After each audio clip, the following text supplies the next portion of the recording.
Good morning साथियों, आपका हमारे चैनल स्टडी टॉपर में हार्दिक स्वागत है, अभिनंदन है। आज हम लोग एक नए टॉपिक अभिक्षमता पर बात करेंगे। अभिक्षमता कहें या अभियोग्यता कहें, दोनों एक दूसरे के पूरक शब्द हैं और दोनों का जो सेंस है वो एक ही निकलता है, जिसको कहते हैं एप्टीट्यूड। तो अभिक्षमता होती क्या है, ये है क्या? तो ये है एक हमारी आंतरिक दशा कहें इसको, या एक आंतरिक गुण कहें। अभिक्षमता या अभियोग्यता एक आंतरिक गुण होता है, जिसमें क्या होता है, या हम कहें कि ये एक शुरुआती लक्षण होते हैं जिसके आधार पर हम किसी विद्यार्थी को या किसी बालक को भविष्य के लिए इंगित कर सकते हैं। यानी अभिक्षमता के अकॉर्डिंग हम बालक में निहित लक्षणों का पता लगाते हैं कि उसके अंदर किस क्षेत्र विशेष के प्रति रुचि है या किस क्षेत्र विशेष के प्रति उसके अंदर योग्यता है। जैसे एक बच्चा है जिसकी राइटिंग स्किल बहुत अच्छी है, तो शुरुआत में हम लोग क्या करते हैं कि उसकी जैसे उसकी कॉपी का हम लोगों ने अवलोकन किया, उस कॉपी का उसको देखा, देखने से ही हमें शुरुआती लक्षण में ही हमें ये पता चल जाता है कि हाँ, ये बच्चा लिखने में बहुत अच्छा है, या ये बच्चा गाने में बहुत अच्छा है, या ये दौड़ने में बहुत अच्छा है, ठीक है, या ये किसी भी चित्रकारी में बहुत अच्छा है। किसी भी सेक्टर में जिसमें उसकी शुरुआती ऑब्जर्वेशन के तहत हम ये पता लगाते हैं कि इसके अंदर ये क्वालिटी है। अब होता क्या है, ये क्या होती है, अभिक्षमता होती है, ठीक है। अब होता क्या है कि अभिक्षमता में जब हम प्रशिक्षण को जोड़ देते हैं, अब बच्चे के अंदर क्षमता है, यानी संगीत के क्षेत्र में जाने की, बच्चे के अंदर क्षमता है कि वो क्रिकेट के क्षेत्र में जाए, उसके अंदर क्षमता है कि वो पेंटिंग के क्षेत्र में जाए या सिंगिंग के क्षेत्र में जाए, स्विमिंग के क्षेत्र में जाए, टाइपिंग के क्षेत्र में जाए, ये सारी उसके अंदर क्षमता है किसी। और ये क्षमताएं कैसी होती हैं, तो व्यक्तिगत विभिन्नता पर आधारित होती है। हर व्यक्ति एक दूसरे से डिफरेंट होता है और हर व्यक्ति में अलग अलग अभिक्षमताएं होती हैं। अब जिस भी बच्चे के अंदर जो भी अभिक्षमता है उसमें हम प्रशिक्षण को और जोड़ दें तो जो रिज़ल्ट आएगा वो क्या आएगा, अभियोग्यता आएगी, योग्यता आएगी, ठीक है। किसी भी व्यक्ति योग्य तब बन सकता है जब उसको प्रशिक्षण दिया जाए। बिना प्रशिक्षण के कोई व्यक्ति योग्य नहीं बन सकता है, चाहे वो प्रशिक्षण फिर प्रॉपर हो, यानी जो सिस्टमेटिक है, औपचारिक शिक्षा के तहत है, और चाहे फिर वो प्रशिक्षण, बहुत से लोग होते हैं जैसे मान लीजिए जो अपने, तो अभिक्षमता में हम भविष्यवाणी करने में सक्षम होते हैं। यानी अभिक्षमता क्या है, शुरुआती लक्षण होते हैं कि बच्चा जो है उसके अंदर कौन सी क्वालिटी है, कौन सी मतलब शुरुआती योग्यता है, कौन सा गुण उसके अंदर है। उस गुण के आधार पर हम लोग भविष्यवाणी कर देते हैं कि ये आगे जा कर के बहुत अच्छा चित्रकार बनेगा, या बहुत अच्छा धावक बनेगा, या बहुत अच्छा क्रिकेटर बनेगा, ये बहुत अच्छा जो भी उसके अंदर की क्वालिटी है, बहुत अच्छा गायक बनेगा, ठीक है। तो ये उसके अंदर शुरुआती लक्षणों को देख करके हम भविष्यवाणी कर सकते हैं। तो अभिक्षमता में वो गुण निहित होता है कि हम भविष्यवाणी कर सकते हैं किसी व्यक्ति के या किसी बालक के विषय में, ठीक है। तो विस्तृत चर्चा अभिक्षमता पर हम लोग अपने टॉपिक में करेंगे, हर एक पहलू को क्लियर करेंगे। आइए अपने टॉपिक पर चलते हैं। देखिए, एप्टीट्यूड शब्द की उत्पत्ति एप्टस शब्द से हुई है। किससे हुई है, एप्टस शब्द से हुई है, जिसका मतलब होता है फिटेड फॉर। क्या होता है, जिसका अर्थ होता है फिटेड फॉर, यानी किस योग्य, आप किस क्षेत्र में योग्य हैं, किस क्षेत्र में फिट हैं, किस क्षेत्र में योग्य है। तो एप्टीट्यूड शब्द की जो उत्पत्ति हुई है वो एप्टस शब्द से हुई है, जिसका मतलब होता है फिटेड फॉर, यानी किस योग्य, या यहाँ पर हम लिख सकते हैं किस क्षेत्र के योग्य, यानी कौन सा क्षेत्र है, चाहे वो शैक्षिक क्षेत्र हो या वो व्यावसायिक क्षेत्र हो, चाहे वो आपका कोई कलात्मक क्षेत्र हो, ठीक है। तो आप किस क्षेत्र के योग्य हैं, ये अर्थ होता है किसका, एप्टस का। अब देख लीजिए कि किसी क्षेत्र, किसी विषय किसी क्षेत्र, किसी विषय में कार्य करने की विशिष्ट क्षमता, किसी क्षेत्र या किसी विषय में कार्य करने की विशिष्ट क्षमता कहें या विशिष्ट प्रवीणता कहें, प्रवीणता, ठीक है, प्रवीणता कहा जाता है लेकिन प्रवीणता होता है, प्रवीणता, ठीक है। प्रवीणता मतलब होती है महारत, महारत, ठीक है। विशिष्ट प्रवीणता, विशिष्ट कुशलता, क्योंकि हमें जिस क्षेत्र के प्रति इंटरेस्ट होगा, हमारी जिस क्षेत्र के प्रति रुचि होगी, वही गुण हमारे अंदर अवेलेबल होगा, वही गुण हमारे अंदर पाया जाएगा, ठीक है। तो जो गुण या जिस क्षेत्र से रिलेटेड गुण हमारे अंदर पाया जाएगा, विशेषता पाई जाएगी, वो उसमें हम क्या होंगे, कुशल होंगे। हम अगर वो गुण मेरे अंदर है, मान लीजिए गायन का गुण मेरे अंदर है और किसी और के अंदर वो सिंगिंग का गुण नहीं है, तो क्या होगा कि जो जितना अच्छा वर्क हम इस क्षेत्र में करेंगे उतना अच्छा वर्क वो उस क्षेत्र में नहीं कर पाएगा। इसलिए अगर हमारे अंदर किसी क्षेत्र विशेष की योग्यता है, यानी शुरुआती लक्षण हम में दिख रहे हैं, ठीक है, या अभिक्षमता है, तो क्या है कि हमें उसमें विशिष्ट कुशलता भी होगी। हम उस कार्य को बहुत अच्छी तरीके से कर सकते हैं, इतनी अच्छी तरीके से जिस व्यक्ति में वो गुण नहीं पाया जाएगा वो नहीं कर पाएगा, चाहे जितना अच्छा प्रशिक्षण उसको दीजिए, ठीक है। अभी आगे सारी चीज़ों को हम क्लियर करेंगे। तो विशिष्ट कुशलता कहें या विशिष्ट योग्यता कहें, इसको हम क्या कहते हैं, एप्टीट्यूड कहते हैं, अभिक्षमता कहते हैं या अभियोग्यता कहते हैं। देखिए दोबारा देख लेते हैं। किसी क्षेत्र, किसी विषय में कार्य करने की विशिष्ट क्षमता या विशिष्ट प्रवीणता या विशिष्ट कुशलता या विशिष्ट योग्यता एप्टीट्यूड कहलाती है, अभिक्षमता या अभियोग्यता कहलाती है। जैसे जैसे जैसे सचिन तेंदुलकर को ले लीजिए, सचिन तेंदुलकर को ले लीजिए, ठीक है।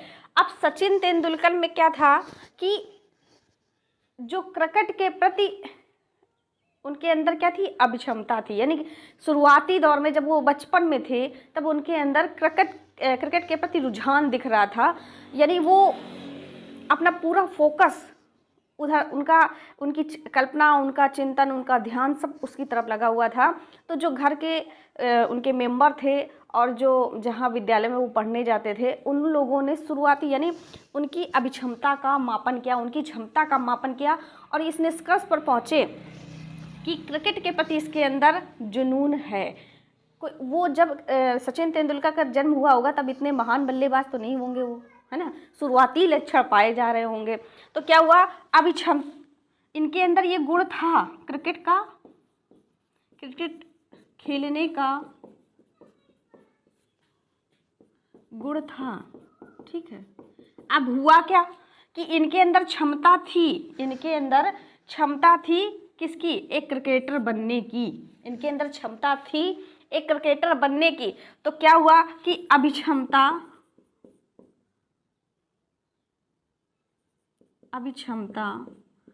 अब क्या है, इनको दिया गया प्रशिक्षण। क्या दिया गया,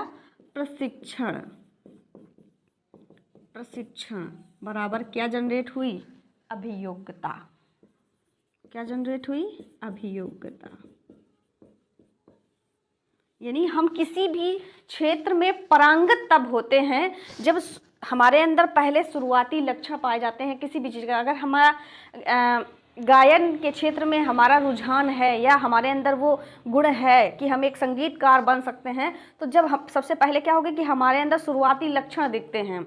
जब हम बचपन में होते हैं हमारे अंदर शुरुआती लक्षण दिखते हैं, फिर क्या करते हैं कि हम उसमें प्रशिक्षण को और जोड़ देते हैं, कोई अच्छा गुरु कर देते हैं, कोई अच्छा प्लेटफॉर्म दिला देते हैं, जिससे क्या होती है कि आगे हमारे अंदर एक अभियोग्यता जनरेट होती है, एक योग्यता, हम महारत हासिल कर लेते हैं। चाहे संगीत का क्षेत्र हो, चाहे शैक्षिक क्षेत्र हो, चाहे व्यावसायिक क्षेत्र हो, कोई भी सेक्टर हो, जब पहले हमारी क्षमता और प्लस हमारा प्रशिक्षण मिलकर के हमारी योग्यता को जन्म देता है, हम उस योग्य बन जाते हैं, परिपूर्ण हो जाते हैं, ठीक है।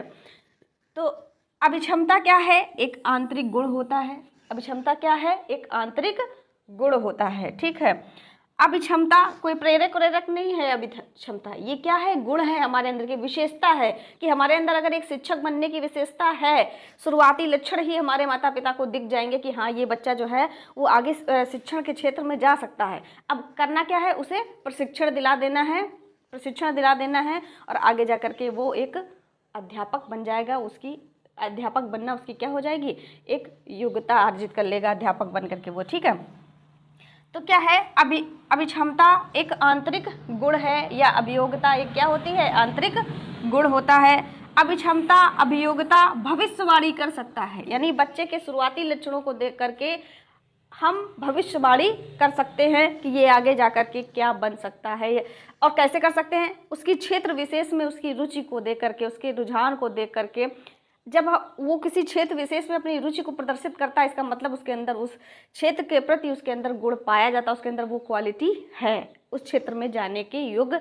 अब उसमें हम प्रशिक्षण और जोड़ देते हैं तो आगे वो उसमें महारत हासिल कर लेता है, योग्यता हासिल कर लेता है, ठीक है। तो अभिक्षमता या अभियोग्यता भविष्यवाणी कर सकती है। ये क्या होती है? एक आंतरिक गुण होती है। और एक चीज़ सुनिए कि अभिक्षमता जो होती है अभिक्षमता मूलतः जो है वो कैसी होती है? वंशानुक्रम पर आधारित होती है या जन्मजात होती है। कैसी होती है? जन्मजात होती है, ठीक है, जन्मजात होती है। और इसको अर्जित भी माना है कुछ लोगों ने, क्योंकि प्रशिक्षण के द्वारा लेकिन कम परसेंटेज है अर्जित का, क्योंकि अगर किसी क्षेत्र विशेष के प्रति रुचि है, हमारे अंदर वो गुण है, क्वालिटी है, तो सीधी सी बात है कि वो जन्मजात ही है।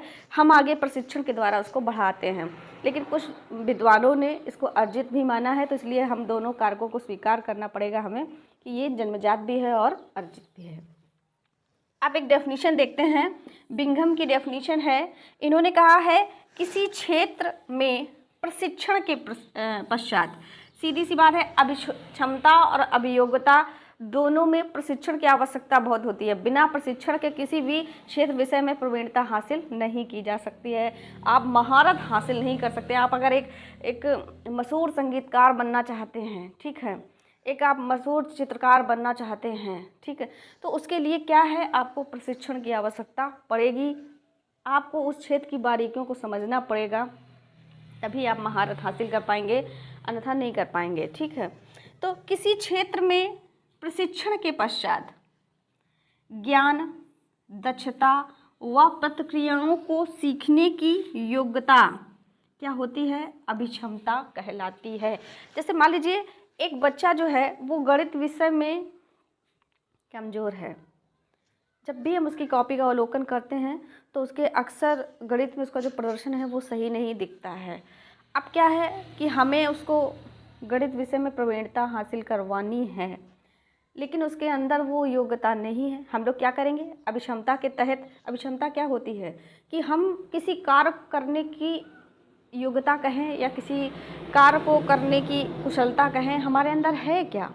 अगर हमारे अंदर नहीं है, किसी कार्य को करने की कुशलता हमारे अंदर नहीं है, किसी कार्य को करने का वो गुण मेरे अंदर अगर नहीं पाया जा रहा है, तो हम उस कार्य को सही से नहीं कर सकते हैं। दबाव में आकर के हमारे अंदर वो नहीं, अर्जित अभियोग्यता के तहत हमें प्रशिक्षण के द्वारा फोर्स किया जा सकता है, क्योंकि हमारे अंदर, अच्छा मान लीजिए दो बच्चे हैं, एक को गणित विषय में बहुत इंटरेस्ट है और एक को गणित विषय में बिल्कुल भी इंटरेस्ट नहीं है, लेकिन दोनों के माता पिता ये चाहते हैं कि मेरा बच्चा गणित विषय में महान बने, यानी गणित में पारंगत हो जाए। कौन जल्दी होगा? जिसको गणित विषय में रुचि होगी। कौन जल्दी होगा? जिसको गणित विषय में रुचि होगी, क्योंकि उसके अंदर वो क्षमता पाई जाती है, उसके अंदर वो योग्यता है, बस प्रशिक्षण दे करके उसको निखारा जाएगा, ठीक है, उसको उसमें उस विषय में प्रवीणता दिलाई जाएगी। और जिसके अंदर वो क्वालिटी नहीं है, उसको फोर्सली वो इतना अच्छा प्रदर्शन कभी नहीं कर पाएगा।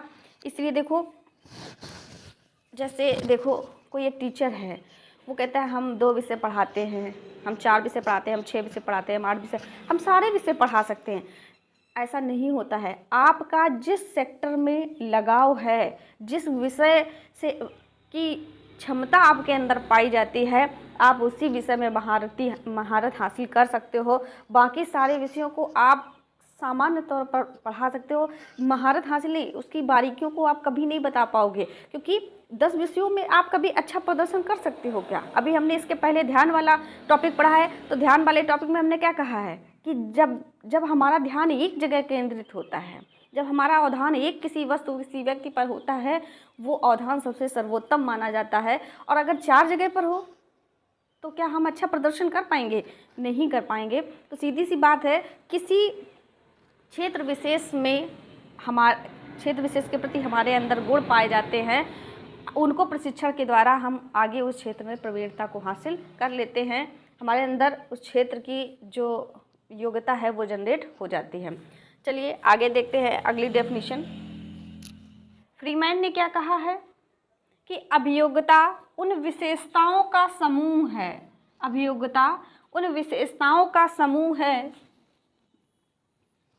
है जो व्यक्ति की कुशलताओं व योग्यताओं को व्यक्त करती है। यानी अभियोग्यता उन विशेषताओं का समूह है जो व्यक्ति की कुशलताओं व योग्यताओं को व्यक्त करती है, कि जो व्यक्ति है वो किस क्षेत्र में या किस विषय में या किस कार्य में अपना अच्छा प्रदर्शन कर सकता है, यानी किसी क्षेत्र में या किसी कार्य को कितनी कुशलता से कर सकता है, ठीक है, या उस कार्य को करने की उसके अंदर योग्यता है या नहीं है। इसके शुरुआती लक्षणों को बताती है कौन? अभियोग्यता या अभिक्षमता। ठीक है, ये फ्रीमैन की डेफिनेशन है।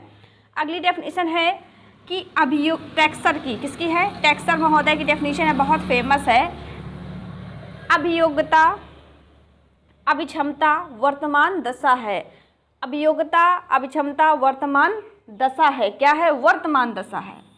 जैसे एक बच्चे का अगर हम ऑब्जर्वेशन करते हैं, उसके अंदर की क्षमता को मापते हैं, तो क्या होगा? आज उसका शैक्षिक क्षेत्र में उसका ऑब्जर्वेशन करें या उसके आंतरिक गुणों का ऑब्जर्वेशन करें, उसकी रुचि का पता लगाएं कि किस किस क्षेत्र विशेष में उसकी रुचि है। तो ये क्या है? वर्तमान दशा है। वर्तमान दशा में हम शुरुआती लक्षणों का पता लगा सकते हैं। शुरुआती लक्षणों का पता लगाते हैं, ठीक है, जो भविष्य की ओर संकेत करते हैं। क्या करते हैं? भविष्य की ओर संकेत करते हैं। जैसे अगर एक बच्चा जो है उसकी राइटिंग स्किल अच्छी है, कॉपी देखी, शुरुआती लक्षण में देखी कि हाँ थोड़ी बहुत कमियां हैं, आगे प्रशिक्षण दिया और उसने क्या किया कि राइटिंग स्किल में अपनी योग्यता हासिल कर ली, तो जो भविष्य की ओर संकेत करती है, यानी शुरुआत में हम देख लेते कि बच्चे के अंदर कौन सी क्वालिटी है, उसी के आधार पर हम भविष्यवाणी कर देते। इसीलिए आपके फ्राइड महोदय ने कहा था कि बच्चे को जो कुछ भी बनना वो अपनी 5 वर्ष की उम्र में बन जाता है। ठीक है, ऐसे कहा था, अगर मान लो एक बच्चे को वैज्ञानिक बनना है तो 5 वर्ष की उम्र में हम कैसे पता लगा लेते हैं कि ये आगे वैज्ञानिक बनेगा, ये आगे चित्रकार बनेगा, ये आगे एक कलाकार बनेगा, ये आगे लेखक बनेगा, साहित्यकार बनेगा, क्या बनेगा। ठीक है, तो 5 साल में हम कैसे भविष्यवाणी कर सकते हैं? तो उसकी क्षमता को देख करके कि वो किस क्षेत्र विशेष में उसकी कार्य करने की क्षमता उसके अंदर है, जिस क्षेत्र में कार्य करने की उसके अंदर क्षमता है, उसके अंदर जिस कार्य को करने की योग्यता है, उसी क्षेत्र में उसको प्रशिक्षण दे करके पारंगत बनाया जा सकता है। ठीक है, तो जो टैक्सर महोदय की डेफिनेशन है बहुत अच्छी है। इन्होंने कहा अभियोग्यता या अभिक्षमता वर्तमान दशा है जो भविष्य की ओर संकेत करती है। अब देखते हैं अभिक्षमता की प्रकृति देख लेते हैं और इसकी विशेषताएं देख लेते हैं। तो अभिक्षमता की जो प्रकृति या विशेषताएं है उसमें पहला पॉइंट है कि यह एक आंतरिक गुण है या दशा है। ये कैसी है? एक आंतरिक गुण है। ठीक है, गुण कहें या दशा कहें, यह एक आंतरिक गुण है। अगला है यह जन्मजात और अर्जित दोनों होती है। हमने बताया मुख्यतः अभिक्षमता अभियोग्यता जन्मजात ही होती है। किसी बच्चे के अंदर जन्म से ही वो गुण पाए जाते हैं। ठीक है, बाहर जैसे जैसे उसकी आयु बढ़ती है वैसे वैसे उन गुणों का प्रदर्शन वो समाज में रहकर करता है।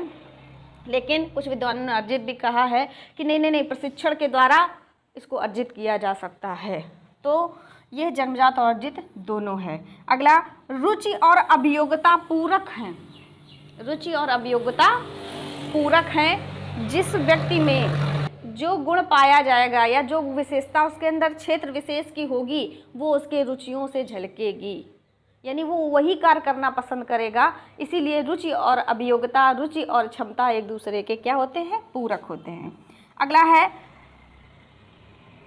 कि यह वंशानुक्रम और वातावरण का संयुक्त परिणाम है। क्या है, वंशानुक्रम और वातावरण का संयुक्त परिणाम है, क्योंकि बच्चा जो है वो वंशानुक्रम के तहत गुणों को अर्जित करता है और वातावरण में रहकर उन गुणों को परिमार्जित करता है, यानी उनको सही करता है, उनका निखार उनके गुणों में आता है, पारंगत होता है उस क्षेत्र में। ठीक है।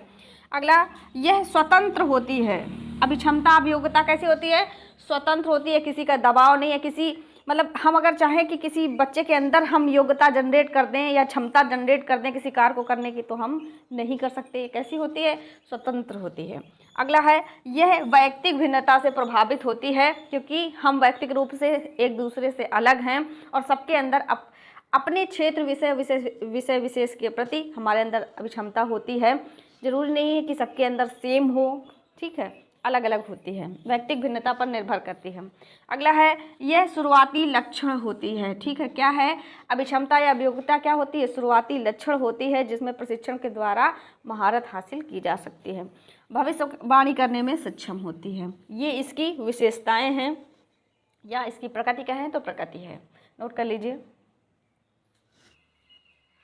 देखिए, अभिक्षमता या अभियोग्यता के घटक देख लेते हैं तो इसके मुख्य 3 घटक होते हैं।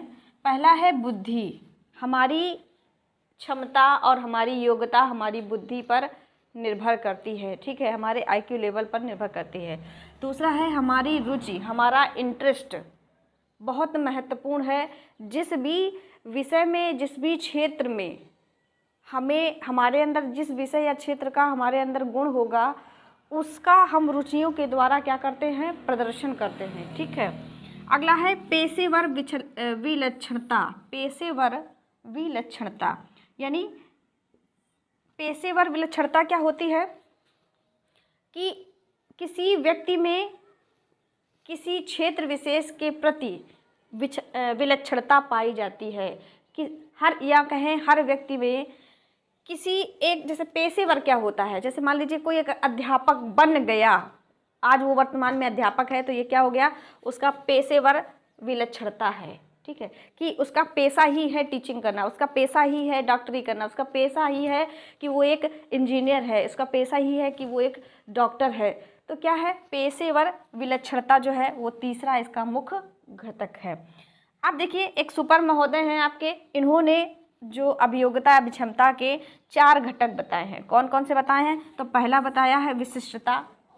ठीक है, महत्वपूर्ण होता है, क्योंकि जिस भी क्षेत्र में, जिस भी विषय में या जिस भी क्षेत्र या विषय में हमारी रुचि है, उसके गुण हमें स्पष्ट अलग शुरुआत में दिखाई देते हैं, उसके लक्षण शुरुआत में दिखाई देते हैं, तो वो क्या होते हैं, विशिष्ट होते हैं। अन्य जो भी हमारे अंदर गुण हैं उनमें से वो अलग दिखेगा आपको। ठीक है, विशिष्टता। दूसरी है एकात्मकता, और तीसरा है सीखने की सुगमता, यानी वो बच्चे क्या करते हैं, जल्दी सीख लेते हैं। मान लीजिए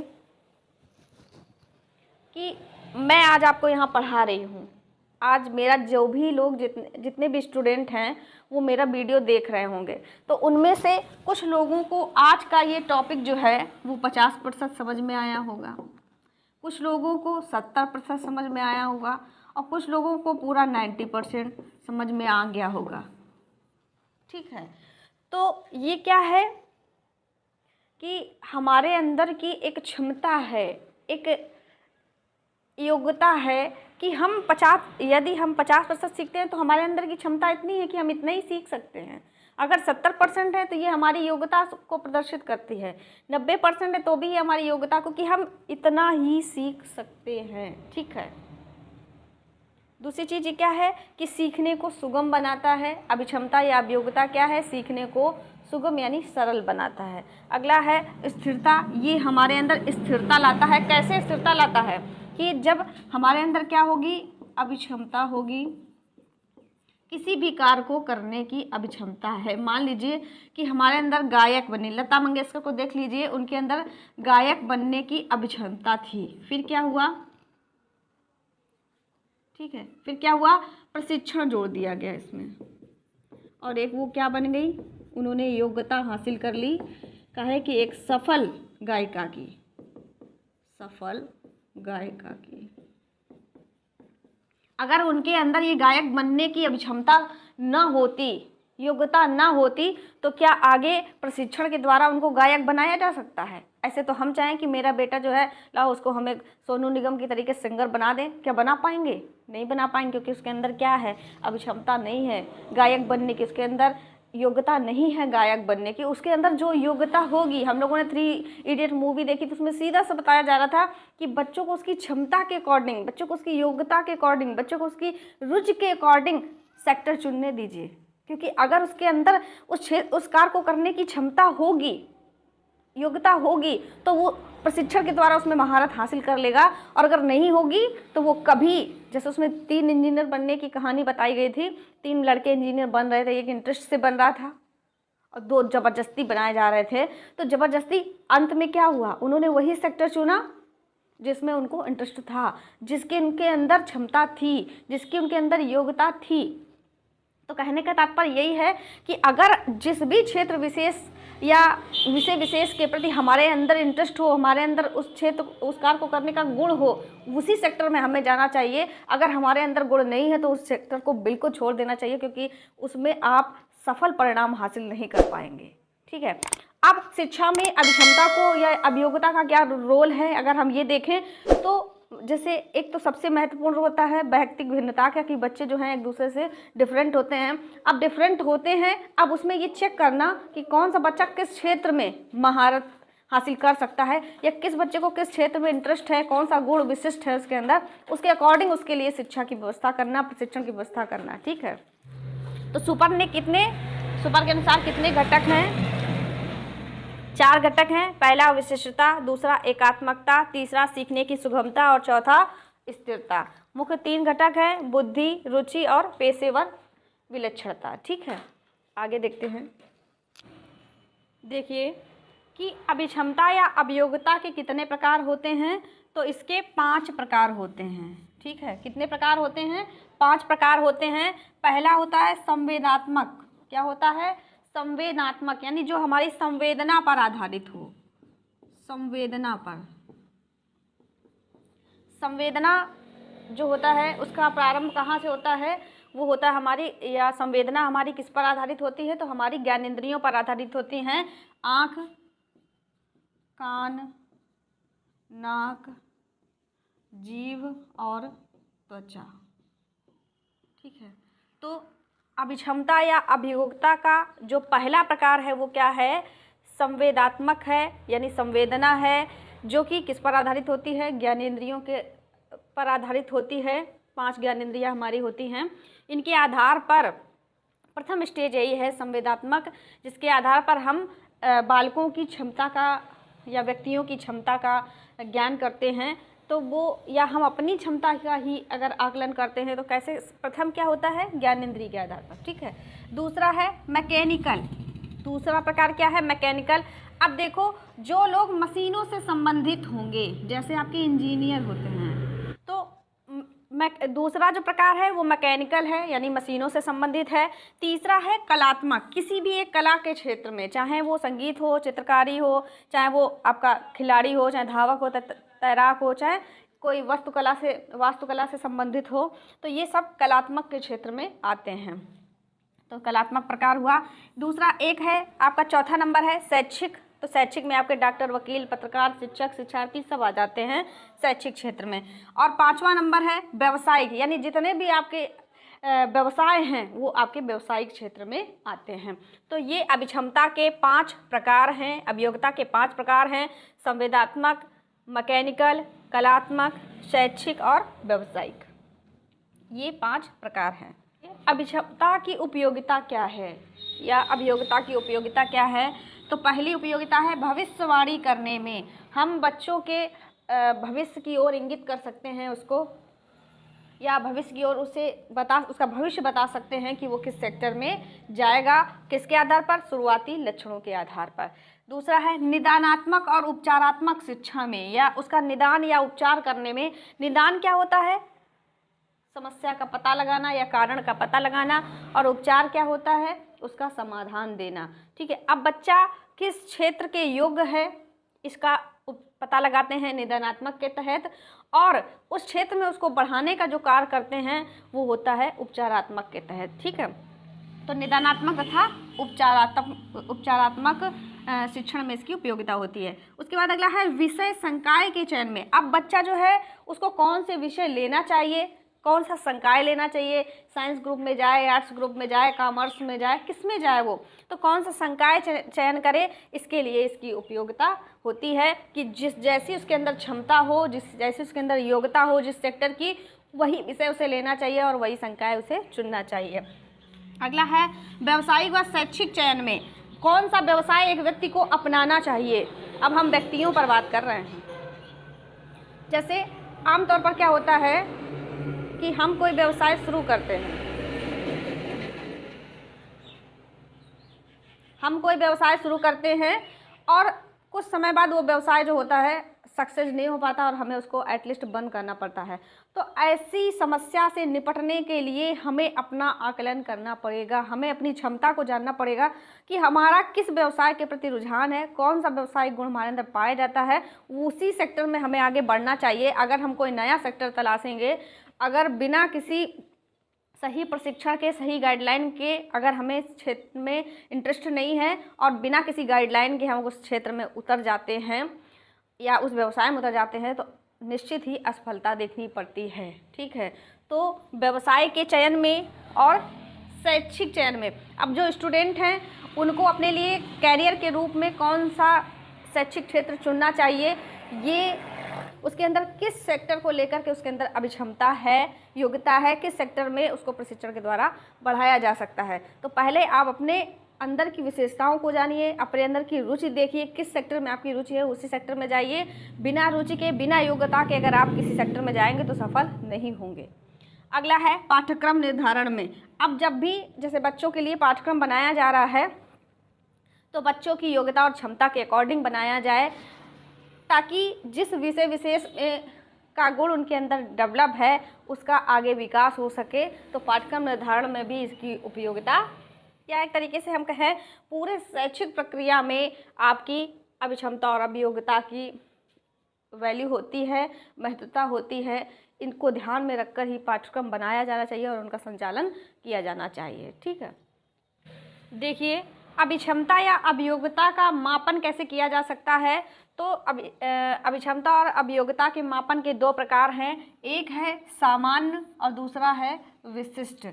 सामान्य को सामान्य अभियोग्यता परीक्षण कहते हैं और इसको विशिष्ट या बहुल अभियोग्यता परीक्षण कहते हैं। ठीक है, सामान्य यानी जनरल एप्टीट्यूड टेस्ट, इसको शॉर्ट में हम लोग गैट बोलते हैं, GAT। ये परीक्षा बहुत पूछा जाता है कि GAT कैसा परीक्षण है। ठीक है, और इसको हम लोग बोलते हैं SAT। क्या बोलते हैं? SAT, special aptitude test. अब देखना, जो पहला होता है सामान्य अभियोग्यता परीक्षण, तो जिन लोगों ने नेट का एग्ज़ाम दिया होगा या जिन लोगों ने PCS का एग्ज़ाम दिया होगा तो उसमें एक पेपर ऐसा होता है जो कि सामान्य अभियोग्यता परीक्षण होता है। उसमें कई सारे विषय होते हैं, उन सारे विषयों का सभी लोगों को सामान्य रूप से उसको हल करना होता है। जैसे नेट का एक पेपर होता है वो जनरल पेपर होता है, उसमें हर एक रीजनिंग भी होती है, हिंदी भी होती है, GK भी होती है, कंप्यूटर भी होता है, मैथ भी होता है। सारे विषयों को एक साथ मिला के एक पेपर तैयार किया जाता है जिसको हम लोग क्या बोलते हैं?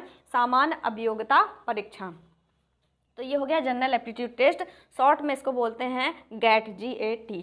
ठीक, दूसरा हो गया विशिष्ट या बहुल अभियोग्यता परीक्षण। विशिष्ट अभियोग्यता का मापन करना है, विशिष्ट अभियोग्यता का मापन करना है। इसके अंदर विशिष्ट अभियोग्यता का मापन होता है। दूसरी चीज कि बहुल अभियोग्यताओं का, क्योंकि हमारे अंदर एक ही अभियोग्यता तो नहीं पाई जाती है भाई, कम ज़्यादा हो सकती है, कोई एक विशिष्ट हो सकती है लेकिन उसके साथ में और भी तो सामान्य अभियोग्यताएं पाई जाती हैं। तो इसको बहुल अभियोग्यता परीक्षण भी कहते हैं।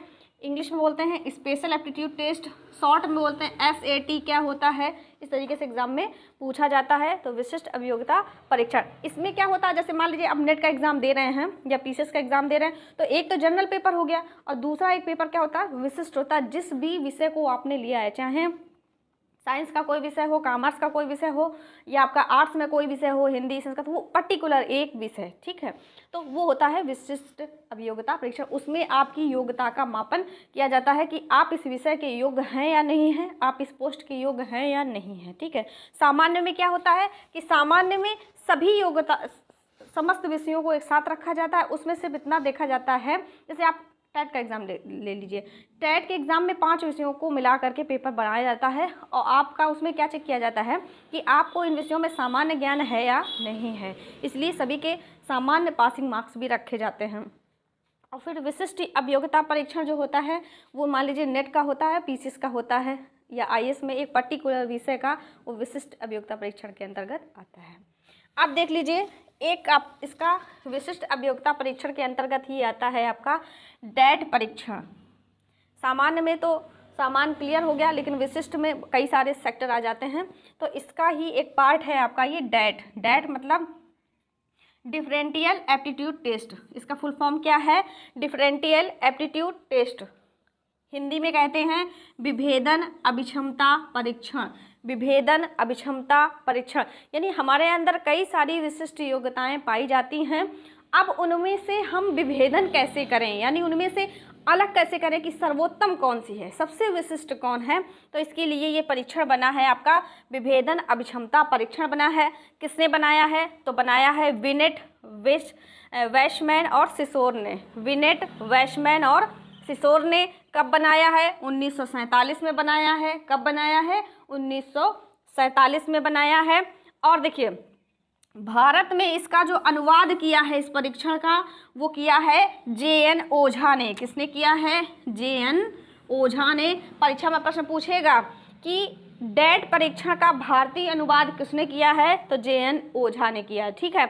इसमें क्या है कि 8 योग्यताओं का मापन किया जाता है। क्या किया जाता है? 8 योग्यताओं का मापन किया जाता है। उसके बाद जिस भी क्षेत्र में आप 8 क्षेत्रों का आपका मापन होता है, इसमें 8 क्षेत्रों से रिलेटेड योग्यताओं का, जिसमें आप बेहतर प्रदर्शन करते हैं वही आपकी मेन योग्यता मानी जाती है और उसी में आपको आगे प्रशिक्षण की आवश्यकता होती है, ठीक है। तो 8 योग्यताओं का मापन किया जाता है। यह एक श्रृंखलाबद्ध परीक्षण होता है। कैसा होता है? श्रृंखलाबद्ध परीक्षण है। इसमें उप परीक्षण भी शामिल हैं। इसमें उप परीक्षण भी शामिल हैं। भारत में इसका अनुवाद जे.एन. ओझा ने किया है। 8 योग्यताओं का मापन किया जाता है। वो 8 योग्यताएं कौन कौन सी हैं? शाब्दिक चिंतन, पहली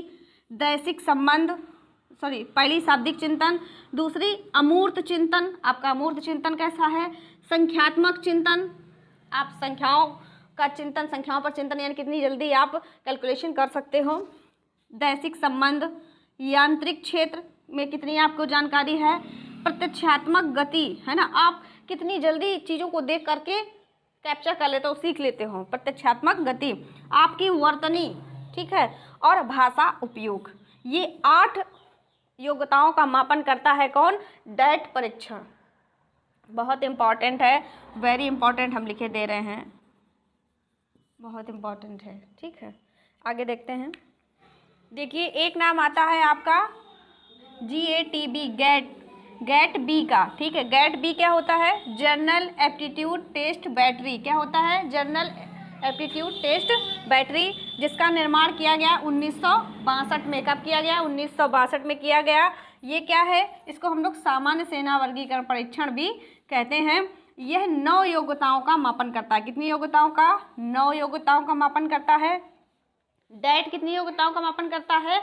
तो 8 योग्यताओं का मापन करता है। उसके बाद एक आता है टेस्ट आपका फ्लोगन अभियोग्यता परीक्षण। फ्लोगन अभियोग्यता परीक्षण जो 19 से 21 योग्यताओं का मापन करता है। 19 से 21 योग्यताओं का मापन करता है। उसके बाद एक परीक्षण आपका है सेट बी। क्या है? सेट बी, जिसको हमने बोला है special aptitude test battery. Special aptitude test battery, यह परीक्षण कहाँ बना? तो भारत में बना है। किसने बनाया है? तो A.K. सिन्हा ने और एलन सिंह ने बनाया। किसने बनाया है? A.K. सिन्हा ने और एलन सिंह ने बनाया है। यह परीक्षण वैज्ञानिक अभियोग्यता का मापन करता है। किस अभियोग्यता का? तो वैज्ञानिक अभियोग्यता का मापन करता है। भारत में बना है। किसने बनाया है? A.K. सिन्हा और एलन सिंह ने बनाया है। क्या है फुल फॉर्म? सेट बी है। स्पेशल एप्टीट्यूड टेस्ट बैटरी, ठीक है। और एक है आपका वेब, क्या है, वेब परीक्षण है, ये वोकेशनल एप्टीट्यूड टेस्ट बैटरी के नाम से जाना जाता है। वोकेशनल एप्टीट्यूड टेस्ट बैटरी जो कि आपकी व्यावसायिक अभिक्षमता का मापन करता है, व्यावसायिक अभिक्षमता